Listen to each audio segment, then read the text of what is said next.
Christopher Yuan havia rejeitado o desejo de sua família para que ele não seguisse um estilo de vida homossexual. Ele ficou surpreso quando sua mãe apareceu à sua porta. Quando minha mãe apareceu na faculdade de odontologia em Louisville, foi como: que raios você está fazendo de volta na minha vida? Não era o que eu queria, não era o que eu esperava. Mas ela veio e disse: eu te amo.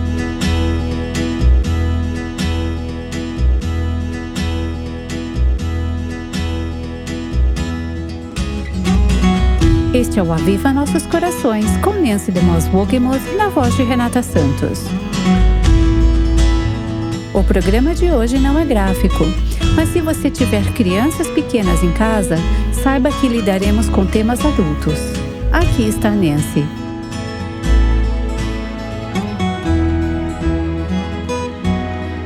Bem, se você não conseguiu acompanhar Aviva Nossos Corações ontem, deixe-me incentivá-la a ir para o nosso site www.avivanossoscorações.com e voltar para ouvir o áudio ou ler a transcrição do programa de ontem, porque começamos uma história que vamos continuar hoje, mas quero que você tenha o contexto.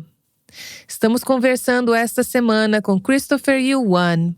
Ele é autor e palestrante, você ouvirá muito mais sobre isso nos próximos dias. Estamos também conversando com sua mãe, Angela Yuan, ambos aqui conosco no estúdio hoje.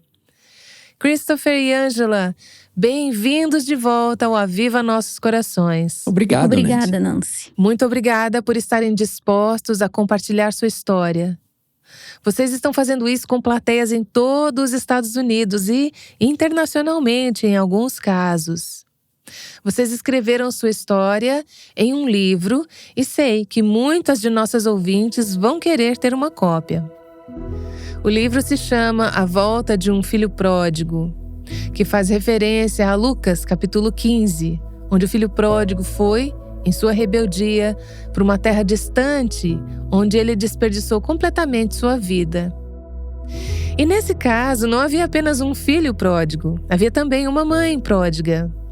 Mas, assim como o pai do pródigo no Novo Testamento, que ansiava pelo retorno de seu filho e o recebeu de braços abertos em celebração quando ele voltou, temos um Pai Celestial que nos busca, que espera que os pródigos voltem para casa e que, como estamos ouvindo em sua história, orquestrou circunstâncias providencialmente para nos trazer de volta a Ele. Sim. Então esta história é uma bela imagem do amor perseverante de Deus. Alguns o chamaram de o cão de caça do céu. Eu amo essa expressão, vem do poema escrito por Francis Thompson. E Deus certamente foi o cão de caça do céu em suas vidas. O subtítulo de seu livro conta um pouco mais sobre a sua história, a trajetória de uma mãe e seu filho em busca de esperança. Eu sei que temos muitas ouvintes que estão em algum lugar dessa jornada, que estão talvez quebrantadas, buscando esperança, ou tem um filho, ou filha, ou neto, ou cônjuge, ou um querido amigo que está nessa terra distante. Acho que vocês vão encontrar muito encorajamento e esperança nessa história. Começamos a história ontem, quando vocês estavam em uma mesa de jantar em família. Christopher havia voltado da faculdade de odontologia em Louisville, Kentucky, na época. Vocês estavam em Chicago e ele disse aquelas 3 palavras difíceis de ouvir: eu sou gay. Isso virou o seu mundo de cabeça para baixo, Angela. Você compartilhou um pouco sobre como seu casamento já estava por um fio. Você não conhecia o Senhor, seu marido não conhecia o Senhor, seus filhos não conheciam o Senhor. 28 anos de casamento, vocês estavam buscando um divórcio. Mas seus problemas de solidão, vazio e desespero realmente começaram quando você ainda era mais jovem, porque você não sabia o que era ter uma família que funcionava como deveria quando estava crescendo em Taiwan. Sim, Nancy. Quando cresci, meu pai era marinheiro. Então ele estava fora do país na maior parte do tempo. Eu provavelmente via meu pai 2 vezes por ano. E, infelizmente, minha mãe, ela era uma mulher de carreira na área da política. Ela era uma mulher influente em Taipei, Taiwan. Então, ela estava sempre fora de casa. Fui criada por babás. Eu sempre morria de vontade de ter meus pais em casa. Lembro-me de chorar no meio da noite. Quero minha mamãe, quero meu papai. Essa solidão continuou em meu casamento, essa necessidade de alguém. Eu precisava de alguém para me fazer feliz. Primeiro, pensei que meu marido me faria feliz. Depois descobri que meu marido era mais leal aos pais dele, meus sogros. Senti que não era importante. Eu era apenas uma estranha para ele depois que nos casamos. E então eu pensei, ok, eu tenho meus 2 filhos. Eu me agarrava aos meus 2 filhos. Acho que tentar criar essa família feliz, esse desejo de pertencer a uma família feliz, ajudou. Mas olhando para trás, eu vejo que me tornei controladora. Eu quero que você me agrade. Eu quero que você faça isso. Eu quero que você diga isso. Pensando bem, eu não tinha o Senhor. Então sinto que todo o meu foco estava no meu marido e nos meus filhos. Christopher, você sentia, como adolescente, como um jovem, a sensação de estar na barra da saia da sua mãe? Isso fazia parte da trama da sua vida? Bem, definitivamente percebi a tensão entre meus pais. Quer dizer, crescendo, acho que não passava um único dia sem alguma discussão, alguma briga. Acho que, infelizmente, ambos os meus pais não tinham bons modelos de como serem pais e de como serem um marido e uma esposa amorosos. De serem aquela união de uma só carne que vemos tão bem nas Escrituras. Então eles entraram no casamento com expectativas e o casamento não aconteceu da forma que esperavam. Havia muita tensão. Eles discutiam por coisas bobas, pasta de dente ou coisas assim. Como criança, não via o lar como um lugar seguro. Via o lar como um lugar de tensão. Acho que como adultos precisamos estar sempre conscientes de nossos filhos. Nosso lar é um lugar de refúgio para as crianças, um lugar de descanso, um lugar onde recebem conforto. Somos todos imperfeitos. Não estou falando de ter um lugar perfeito, mas mesmo no meio de nossas diferenças, sermos capazes de promover esse lugar de amor no meio das diferenças, porque acho que isso é verdadeiro amor. Então, às vezes, eu sentia essa tensão. Neste livro, eu sou o pródigo, mas conforme crescíamos, eu era o bom filho. Meu irmão era um pouco mais rebelde. Dançando conforme a sua própria música. Sim, no ensino médio ele era o popular que saía, estava sempre com os amigos e tal. Eu sempre fui considerado o bom filho que ficava em casa, mas sentia essa tensão. Então mesmo que as pessoas pudessem dizer, você estava na barra da saia da sua mãe, eu sentia que essa era a minha maneira de chamar a atenção, de ser bom e receber os elogios dos meus pais, especialmente da minha mãe. Nossos ouvintes precisam voltar e ouvir o programa de ontem, se não tiveram a chance de ouvi-lo. Mas depois da exposição à pornografia na infância e começar a lutar com a atração pelo mesmo sexo, você acabou na faculdade de odontologia e se assumiu para os seus amigos. Então você volta para casa e diz aos seus pais, eu sou gay. Nesse ponto, Ângela, seu mundo desmorona porque agora você não tem mais nada pelo que viver, da sua perspectiva. Tenhamos em mente, eu quero que os nossos ouvintes entendam que o grande problema aqui era que não havia Cristo nessa história, na sua perspectiva. Ele estava envolvido, mas você ainda não sabia disso. Quando paramos ontem, você foi um ministro, mesmo não tendo antecedentes cristãos, você se considerava ateísta. Então ele te deu um pequeno panfleto e, armada com esse panfleto e sua bolsa, foi só isso que você levou? Isso mesmo. Você foi para a estação de trem, comprou uma passagem só de ida para Louisville, porque você iria se despedir do seu filho antes de tirar a sua própria vida. Sim, isso mesmo. E você nem disse ao seu marido que estava indo embora? Não, eu não achava que ele se importasse. Portanto, não havia sentido em contar a ele. Então, eu fui para Louisville. No trem, eu estava lendo aquele pequeno panfleto. Olhando para trás, vejo como Deus é incrível. Ele não me deu um livro porque eu não gostava de ler. Se ele tivesse me dado um livro, eu provavelmente não o teria lido. Ele me deu o suficiente, umas 20 páginas, o suficiente para eu entender o que estava acontecendo. Lembro-me de estar segurando aquele panfleto no trem e comecei a lê-lo. Foi naquele panfleto que entendi o amor incondicional pela primeira vez. Eu pensava que amava meus filhos, amava meu marido, mas não era nada disso. Eu entendi o que é o amor de Deus. É incondicional, não importa. Então, o panfleto estava falando sobre o amor de Deus por nós. Sim, mesmo que o panfleto estivesse falando sobre a homossexualidade, mostrava como Deus ama mesmo o homossexual e até a mim, como pecadora. Antes, eu não percebia que era pecadora, mas no trem eu pensei, eu sou uma pecadora? Mesmo que eu seja uma pecadora, Deus ainda pode me amar. Isso simplesmente explodiu minha mente. Já tinha ouvido alguém dizer que amamos o pecador, mas odiamos o pecado. Ouvi isso, porém nunca entendi. Mas naquele dia, de alguma forma, acho que o Espírito Santo abriu minha mente. Entendi o que realmente significava. Você pode amar o pecador, apesar de você mesma ser uma pecadora. Então, quando você começou essa viagem de trem, você não podia imaginar como poderia amar Christopher quando ele estava imerso nessa vida de homossexualidade? É isso. Antes, eu simplesmente não achava que poderia amá-lo, porque ele disse que era gay.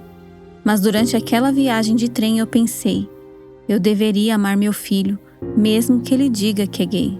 E parte dessa jornada foi entender que Deus também a amava. E isso também foi uma compreensão nova, certo? Sim, isso foi uma coisa. Descobrir que Deus pode me amar mesmo que eu seja uma pecadora.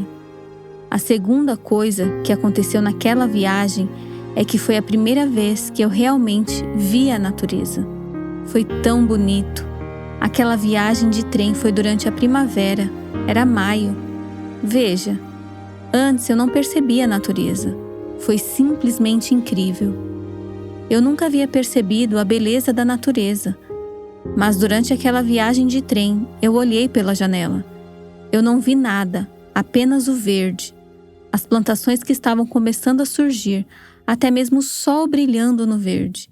Eu fiquei só olhando pela janela mesmo. Naquela época, eu não tinha uma Bíblia, mas agora percebo que é por isso que diz na Bíblia que desde a criação do mundo, os atributos invisíveis de Deus, seu eterno poder e sua natureza divina têm sido vistos claramente, sendo compreendidos por meio das coisas criadas, de forma que tais homens são indesculpáveis. Isso descrevia exatamente como eu me senti naquele dia. Ao olhar para tudo aquilo, eu pensei que deveria haver um Deus. Foi o que passou pela minha mente. Veja só, você começou essa viagem de trem pretendendo tirar a sua própria vida e, de certa forma, ao encontrar Cristo, você estava recebendo uma vida completamente nova. Exatamente. Foi quando experimentei Deus. Pela primeira vez. Pela primeira vez. E de alguma forma até senti uma vozinha me dizendo: você pertence a mim. Algumas pessoas provavelmente não acreditariam que foi assim que eu me senti. Evidentemente, eu queria pertencer a alguém. A vida toda. A vida toda eu ansiava pertencer aos meus pais, mas eles não estavam lá. Eu sempre me senti tão sozinha. E então, quando me casei, pensei que meu marido me amaria e eu poderia pertencer a ele. Mas então percebi, não, ele ama a outros mais do que me ama. Eram os pais dele. Mas na verdade, pensando bem, era meu egoísmo.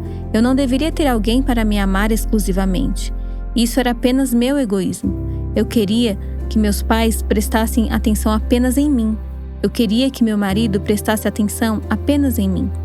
Daí, eu disse a mim mesma, ok, meu marido não me ama, então vou para meus filhos. Senti que meus filhos deveriam pertencer a mim, ou que eu deveria pertencer a eles.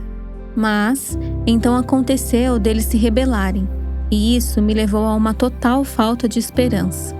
E então finalmente percebi, uau, Deus me disse que eu pertenço a Ele. Isso foi uma nova concepção para mim.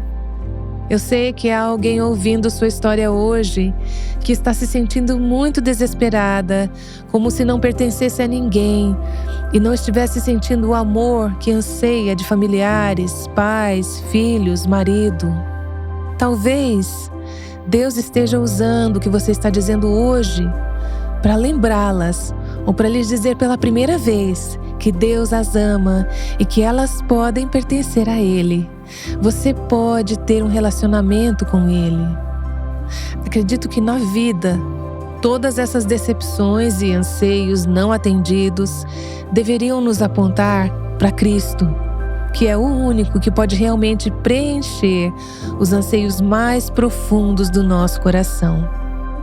E assim, realmente, quando você olha para trás, essas decepções e anseios foram uma bênção, porque, em última análise, eles a direcionaram para buscar ao Senhor de uma maneira que você talvez não tivesse feito.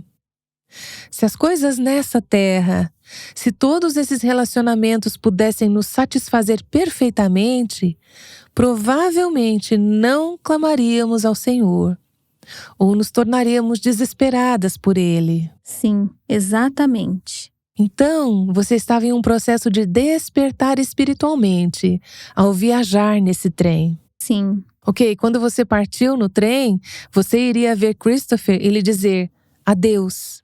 Você iria encerrar a sua vida. Sim. Quando você chegou a Louisville, você estava no processo de nascer de novo, de ter uma vida nova. Christopher, você se lembra quando sua mãe foi te ver em Louisville? O que aconteceu? Eu não estava esperando nada disso. Ela meio que apareceu na faculdade de odontologia e eu pensei, que raios você está fazendo aqui?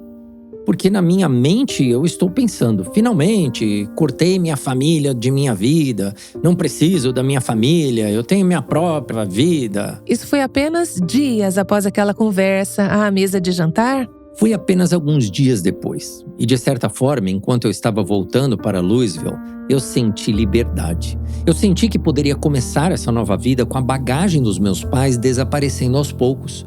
Então, quando minha mãe apareceu lá na faculdade, foi como, o que você está fazendo de volta na minha vida? Eu queria você fora dela. Mas em minha mente foi minha mãe quem se excluiu porque não podia me aceitar. E eu estava justificando minha atitude. E assim, não era o que eu queria, não era o que eu esperava. Mas ela veio e disse, eu te amo. O que realmente não era o que você estava esperando. Era o extremo oposto do que eu queria. Porque isso não se encaixava na narrativa que todos os meus amigos estavam me contando. Mas eu pensei, ok, e daí? Eu vou continuar fazendo. Isso não vai mudar a maneira como vou agir ou viver. Bem, minha mãe acabou não querendo voltar para Chicago por causa do relacionamento péssimo com meu pai. Ela acabou ficando em Louisville e eu continuei vivendo a minha vida. Minha mãe ficou lá por 6 semanas e foi discipulada por outra senhora. Eu sabia que algo estava acontecendo, mas pensei, bem, talvez minha mãe esteja fazendo alguma coisa louca agora. Deixa fazer o que quiser, mas eu vou continuar vivendo do jeito que eu estou vivendo. E enquanto isso, você está no processo de Deus está despertando algo em você, atraindo você para junto dele. Sim. E você encontra uma mulher que a leva à palavra. Sim. Como você acabou conseguindo sua primeira Bíblia? Deixe-me voltar um pouco. É simplesmente incrível como Deus me preparou para perceber, primeiro, que Ele existe, e em seguida, até me preparou para dizer o que eu não estava preparada para dizer.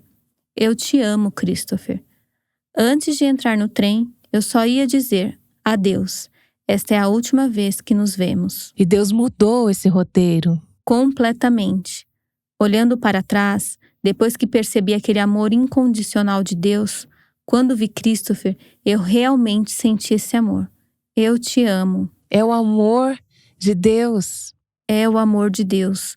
Mesmo que você me tenha dito que é gay, e mesmo que você escolha o que eu não acho que é certo fazer, eu ainda te amo.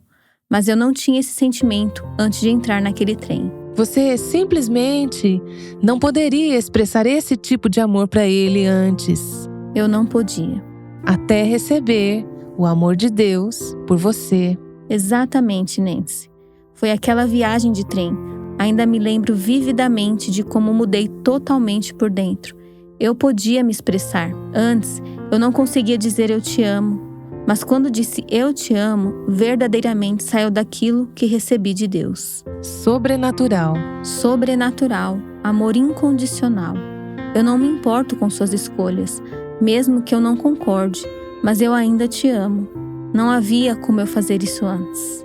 Isso é um ponto tão importante, porque sei que temos ouvintes que estão lutando com como se relacionar com um filho pródigo em qualquer tipo de estilo de vida. Ou um marido pródigo, ou pais pródigos, ou uma amiga querida que se desviou por um caminho errado. E conversei com algumas delas ao longo dos anos. É realmente impossível expressar amor incondicional se não o tivermos recebido primeiro de Deus. Se não nos vemos como pecadoras que Deus amou por causa de sua misericórdia e sua graça, então não temos amor para poder dar aos outros. Eu sei que há ouvintes agora que estão lutando com a questão: como posso amar esse filho ou filha ou outra pessoa que está vivendo esse tipo de estilo de vida, seja lá o que for? E acho que o que você está destacando aqui, Ângela, é que primeiro você precisava se ver como uma pecadora que não merece o amor de Deus, mas que Deus ama por sua graça e sua misericórdia.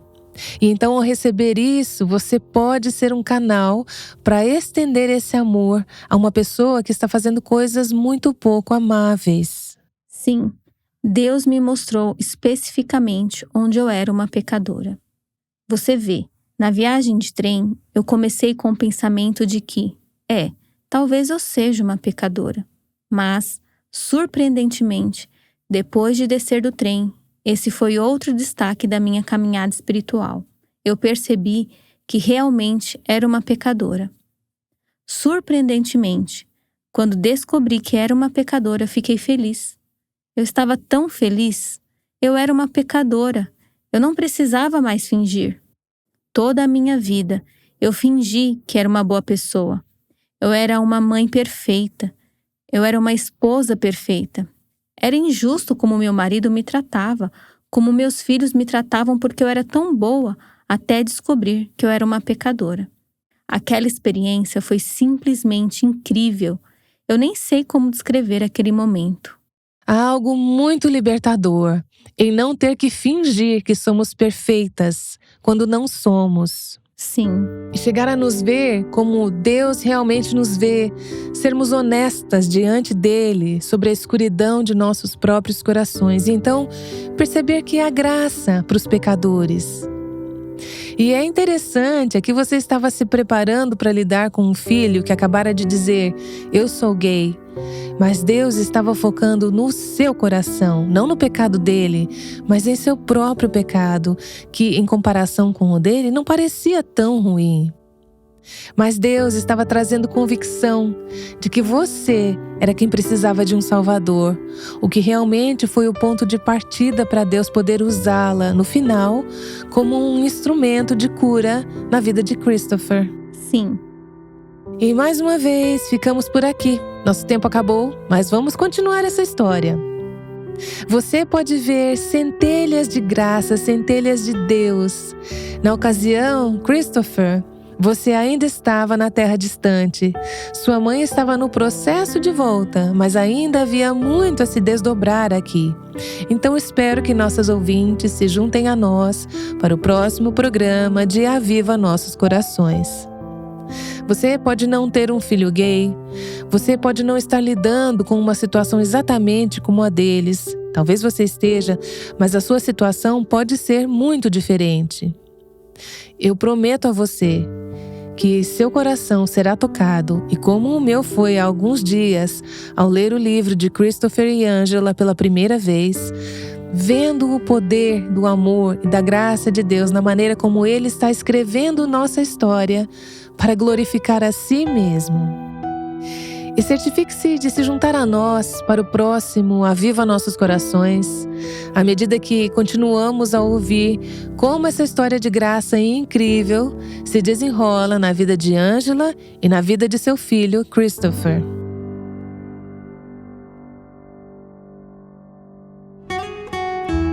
O Aviva Nossos Corações é o ministério em língua portuguesa do Revive Our Hearts, com Nancy DeMoss Wogemuth, chamando as mulheres à liberdade, à plenitude e à abundância em Cristo.